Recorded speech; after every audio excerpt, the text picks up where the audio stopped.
Bienvenidos a un nuevo video del grupo Comunicólogos UCAP 6. Somos un grupo de estudiantes que informa sobre los distintos fenómenos y hechos comunicacionales que suceden. Nosotras somos estudiantes de la Universidad Católica Andrés Bello, alumnas de la Cátedra Sociología de la Comunicación, sección 001 NCR 16950 del periodo septiembre 2022-enero 2023. Nuestro grupo está conformado por Cintia País, Daniela Baquerián, Victoria Suárez, Sara Jiménez, Andrea Dobulay, Andrea González y Victoria Monroy. Antes de empezar, damos gracias al profesor Carlos Guzmán por brindarnos esta oportunidad. En nuestra edición de hoy hablaremos sobre los estudios culturales, pero primero que todo, para poder introducirnos al tema, empecemos diciéndoles qué es la cultura. La cultura implica tradiciones, costumbres, rituales, comportamientos aprendidos, sistema de valores, creencias que generan estabilidad, certeza, fiabilidad y durabilidad, y que se comunican en la medida que las reproducimos y presentamos. La gestión cultural proporciona herramientas para el impulso cultural desde diversas áreas, con la finalidad de impulsar, mantener y resaltar las distintas expresiones culturales en el conjunto de la sociedad. Este tipo de estudios abarca un campo de acción que surge como respuesta a la necesidad de administrar recursos o servicios culturales, a través de las herramientas que sirven para diseñar, llevar a cabo, impulsar y medir proyectos culturales en el ámbito de las industrias culturales y creativas.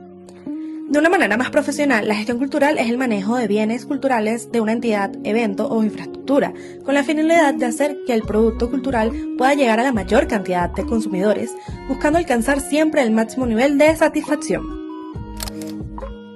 En primera tenemos a Jesús Martín Barbero. Él divide las etapas del desarrollo de la gestión cultural en tres momentos: los cimientos, los procesos y las prácticas. El periodo de los cimientos, según su perspectiva, cubre desde el periodo de los años 30 hasta los años 50. Establece que para esta etapa, para poder hablar de los estudios culturales, primero se debe hablar de desarrollo de la lengua y los saberes que generan una racionalidad cultural. Es decir, se empezó a plantear que la educación en la sociedad es un elemento relevante en cuanto a la influencia de los medios. Por lo tanto, dependiendo de la creencia de la sociedad, se deja influenciar por la cultura establecida en la sociedad. Cabe destacar que, según el filósofo, las culturas se generan a partir de ciertos sentimientos que llegan a influenciar por los diferentes sentidos. La segunda etapa es el proceso, que comprende entre los 50s y 70s. Esta etapa consta de que la cultura establecida forma parte de la modernidad y es la que integra a la sociedad. Sin embargo, esta sociedad no está regida precisamente por los medios, sino por la inculcación de la misma cultura, como las historias, la educación y entre otros aspectos. Los medios son las vías por donde se comunica el mensaje, pero la influencia es el propio mensaje. En cuanto a la última etapa, esta abarca los años finales del siglo XX. En ella se establece que hay diferentes culturas. No hay una sola que represente específicamente a la sociedad, sino que las diferentes culturas generan una diversidad que identifica a la sociedad en sí. Por lo tanto, no hay una homogeneidad en la sociedad. Al contrario, es una heterogeneidad desarrollada por diferentes comunidades que crean una gran sociedad. Interpretar el proceso de la cultura en el contexto de la mundialización conlleva la tarea simultánea de desarmar las nociones del sentido común y reconstruir las categorías de la tradición no solo sociológica, sino también geográfica.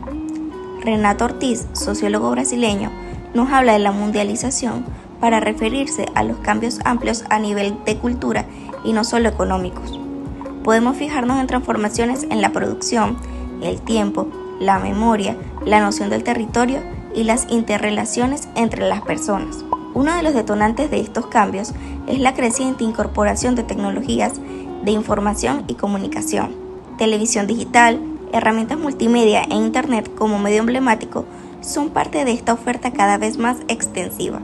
Estos cambios ya no son elementos ajenos ni a la familia ni a la escuela, partiendo del hecho de que niños y jóvenes son los grandes consumidores de nuevas tecnologías. Frente a esto, tenemos dos posibilidades: hacernos a un lado o formar parte de la experiencia. Esta última opción implica asumir el rol de mediador, es decir, ser capaz de orientar, acoger, dialogar y guiar a los educandos. Sin embargo, no es ese saber que articula las explicaciones espontáneas sobre el estado de las sociedades posmodernas, postindustriales y neoliberales el que puede ayudarnos a comprender la realidad envolvente de la mundialización, pues esta desafía también el discurso de las ciencias sociales. bajo la premisa de la existencia de los procesos globales que trascienden los grupos, las clases sociales y las naciones, tiene como hipótesis la emergencia de una sociedad global. Por otro lado, están las propuestas desarrolladas por el antropólogo y crítico cultural argentino Néstor García Canclini, hibridación y consumo cultural. Con respecto a la hibridación cultural, en su trabajo titulado Culturas híbridas, estrategias para entrar y salir de la modernidad, él plantea una definición amplia sobre los procesos de entrecruzamiento e intercambios culturales. Es decir, utilizó el término biológico hibridación para nombrar esas mezclas en las que no solo se combinan elementos étnicos o religiosos, sino en la constitución del modernismo y el desarrollo de modernización de los países latinoamericanos, en especial México, Brasil y Argentina. García Canclini lo caracteriza como los procesos socioculturales en los que estructuras o prácticas discretas que existían de forma separada se combinan para generar nuevas estructuras, objetos y prácticas. La noción de hibridación pretende cruzar en las relaciones de oposición directa entre lo popular, lo oculto y lo masivo, lo lúdico y lo racional, lo mítico y lo tecnológico. En pocas palabras, lo tradicional y lo moderno. En resumen, es un modelo de explicación de la realidad y de la dinámica social a favor de una perspectiva que reconoce en la fusión entre elementos distintos a la propia esencia de esa dinámica. Un ejemplo de la hibridación cultural es la identidad de una población. Por ejemplo, en la ciudad de Nueva Orleans, ubicada en Estados Unidos, se conectan 3 culturas distintas, la anglosajona, la africana y la francesa. En cambio, García Canclini define el consumo cultural como el conjunto de procesos socioculturales en los que se realiza la apropiación y los usos de los productos. El consumo constituye parte del ciclo de producción y de circulación de bienes. Sin embargo, es un término con dificultades, pues tiene un sentido más hacia lo económico. Existen modelos que lo explican de diversas formas. Modelo 1. El consumo es el lugar de reproducción de la fuerza de trabajo y de la expansión del capital. Modelo 2. El consumo es el lugar donde las clases y los grupos compiten por la apropiación del producto social. Modelo 3. El consumo como lugar de diferenciación social y distinción simbólica entre grupos. Modelo 4. El consumo como sistema de integración y comunicación. Modelo 5. El consumo como escenario de objetivación de los deseos. Modelo 6. El consumo como proceso ritual. Aún así, Canclini señala que estos modelos son necesarios para explicar los aspectos del consumo, pero no son autosuficientes, ya que todos los actos de consumo son hechos culturales. Cabe recordar que el consumo no solo propicia la adquisición de productos, sino que además, a través de este acto se está contribuyendo a la construcción de una forma o estilo de vida.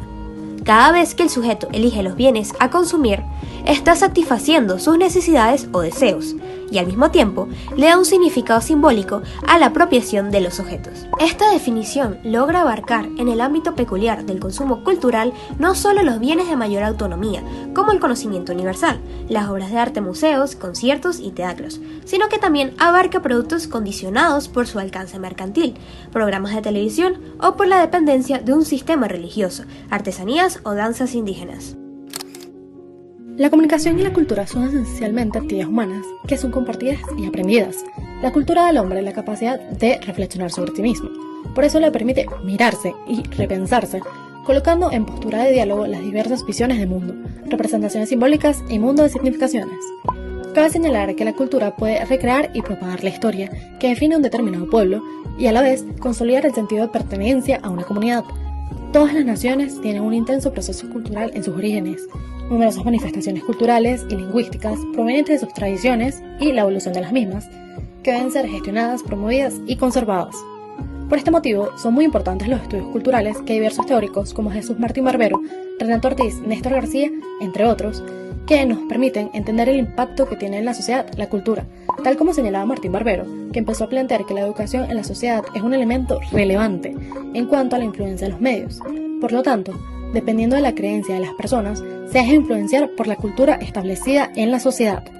Con solo analizar esto, podemos apreciar la relevancia que tiene en nuestras vidas la cultura y por qué existen los estudios culturales. A su vez, finalizamos repitiendo parte de la definición de gestión cultural, que es proporcionar herramientas para el impulso cultural desde diversas áreas, con la finalidad de impulsar, mantener y resaltar las diferentes expresiones culturales en el conjunto de la sociedad. Esto debido a que, tras señalar la importancia de los estudios culturales, es aún más relevante saber qué es la gestión cultural. Esto fue todo por hoy, esperamos que les haya gustado. Nosotras somos el grupo Comunicólogos UCAP 6, conformado por Cintia País, Daniela Baquerian, Victoria Suárez, Sara Jiménez, Andrea Dubulay, Andrea González y Victoria Monroy. ¡Hasta la próxima!